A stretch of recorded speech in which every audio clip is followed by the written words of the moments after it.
இதற்கு நான் ஒரு நல்ல ஒரு குருவை நான் பார்த்ததை சொல்லணும். எழுத்து சித்தர் பாலகுமாரன் சார் தான் என்னுடைய குருநாதர் அப்படிங்கிறத நான் தொடர்ந்து சொல்லிட்டு இருக்கேன். என்னுடைய நண்பர்களுக்கு, நேயர்களாகிய உங்களுக்கு அது நல்லாவே தெரியும்.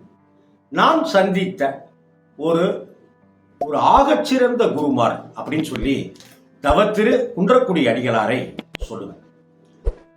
காரைக்குடிக்கு பக்கத்தில் இருக்கிற அந்த குன்றக்குடி அப்படிங்கிற அந்த ஸ்தலம் ஆதீன கர்த்தா, அந்த குன்றக்குடி அடிகளார் இருக்காரே, அவரை போல ஒரு மனிதரை நாம பார்க்க முடியாது. என்னங்க குருன்னு சொல்றீங்க, குன்றக்குடி அடிகளார்னு சொல்றீங்க, மடாதிபதின்னு சொல்றீங்க, ஆதீன கர்த்தான்னு சொல்றீங்க, அவரை போல ஒரு மனிதரை பார்க்கவே முடியாதுன்னு சொல்றீங்க அப்படின்றீங்கல்ல. அப்படி ஒரு மனித நேயம் மிக்கவர் தான் தவத்திரு குன்றக்குடி அடிகளார். அந்த குன்றக்குடி பொன்னம்பல அடிகளார்